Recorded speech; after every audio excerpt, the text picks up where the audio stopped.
بسم اللہ الرحمن الرحیم نحمدہ ونصلی ونسلم علی رسولہ الکریم اما بعد۔ محترم ناظرین، تعلیمات دین کے پیج سے میں محمد عمیر کاشف آپ سے مخاطب ہوں۔ آج سے انشاءاللہ ہم ایک نئے سلسلے کا آغاز کر رہے ہیں۔ اس سلسلے میں مختصر ویڈیو کلپس کی صورت میں آپ کے سامنے ان مسائل کا تذکرہ کیا جائے گا جو عوام الناس میں تو مسائل مشہور ہو چکے ہیں، لیکن شریعت میں ان کی کوئی حیثیت یا ان مسائل کی کوئی گنجائش موجود نہیں ہے۔ اس حوالے سے سب سے پہلی بنیادی اور ضروری بات جو سمجھنا ہم سب کے لیے بہت ضروری ہے وہ یہ کہ دین اسلام کی بنیاد اور دین اسلام کے مسائل، عقائد، نظریات کی بنیاد قرآن، سنت جیسے مضبوط دلائل پر ہے۔ قرآن اور سنت سے ہٹ کر جو بھی نظریہ یا جو بھی عقیدہ یا جو بھی فلسفہ یا جو بھی مسئلہ بیان کیا جائے گا اس کی شریعت کے اندر کوئی جگہ نہیں ہے اور شریعت کے اندر کوئی گنجائش اس مسئلے کی موجود نہیں ہے۔ آج کے اس مختصر کلپ میں چند صرف مسائل کا تذکرہ کروں گا جو عوام میں تو بہت مشہور ہیں، لیکن شریعت کے اندر ان مسائل کی کوئی حقیقت موجود نہیں ہے۔ مثال کے طور پہ ایک مسئلہ جو بہت عوام میں پھیلایا گیا ہے یا مشہور کیا گیا ہے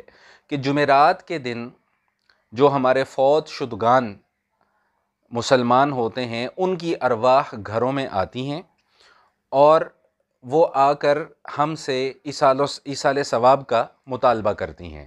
ایصال ثواب کی کیا شرعی حیثیت ہے یہ ایک مستقل مسئلہ ہے، اس پر بھی انشاءاللہ گفتگو ہوگی، لیکن آج صرف اس حوالے سے میں مختصراً کچھ عرض کر دوں۔ اور اس میں حوالہ پیش کیا جاتا ہے اور اس بات کو منسوب کیا جاتا ہے سیدنا علی المرتضیٰ رضی اللہ تعالیٰ عنہ کی طرف۔ تو یاد رکھیے گا کہ عقلاً بھی اور نقلاً بھی یہ روایت درست نہیں ہے۔ نقلاً اس لیے درست نہیں ہے کہ ذخیرہ احادیث میں اس قسم کی کوئی روایت سرے سے موجود ہی نہیں ہے، اور نقلاً یہ بات اس لیے درست نہیں ہے کہ جو انسان فوت ہو چکا ہے اور اس کی آخرت شروع ہو چکی ہے، وہ عالم برزخ میں چلا گیا ہے، تو عالم برزخ میں جانے کے بعد اب اس کی دو ہی حالتیں ہو سکتی ہیں، یا تو اس کی روح علیین میں موجود ہوگی یا خدا نخواستہ سجین میں موجود ہوگی۔ اگر تو علیین میں موجود ہے جو کہ ارواح کا وہ ٹھکانہ ہے جو مرنے کے بعد نیک روحوں کو دیا جاتا ہے، اور وہ ٹھکانہ دنیا سے ہزارہا درجے بہتر ہے، تو وہاں سے ارواح کی واپسی دوبارہ اس دنیا کے اندر ممکن نہیں ہے۔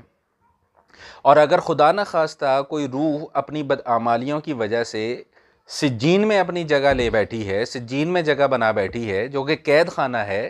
اہل دوزخ کے لیے، تو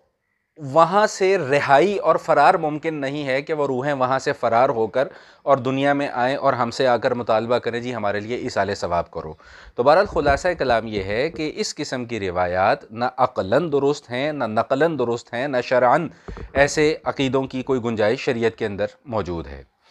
اسی طرح ایک مسئلہ اور مشہور ہے، مجھ سے ابھی چند دن پہلے کسی صاحب نے سوال کیا تو میں نے سوچا چلیں اس حوالے سے بھی میں عرض کر دوں۔ ایک مسئلہ یہ مشہور ہو گیا کہ جی جب قبر کی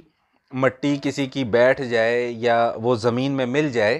تو وہ اس کی بخشش کی علامت ہے یا وہ مردے کی کامیابی کی وہ دلیل ہے۔ تو یاد رکھیے گا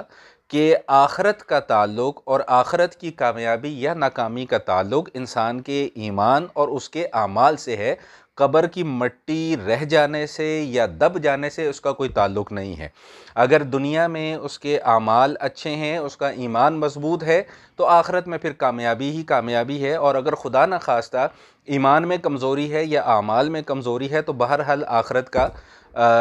جو سختیاں ہیں وہ جھیلنی پڑیں گی اور اس کا عذاب بھی جو ہے وہ بھگتنا پڑے گا۔ تو بہرحال آج کی نشست کے حوالے سے یہ مختصراً دو مسائل جو کہ عوام میں بہت مشہور ہیں لیکن ان کا شریعت سے کوئی دور دور تک کا تعلق اور واسطہ نہیں ہے، مختصراً میں نے یہ دو مسائل آپ کی خدمت میں عرض کر دیے۔ اللہ تعالی ہم سب کو دین کا صحیح فہم نصیب فرمائے۔ والسلام علیکم ورحمۃ اللہ وبرکاتہ۔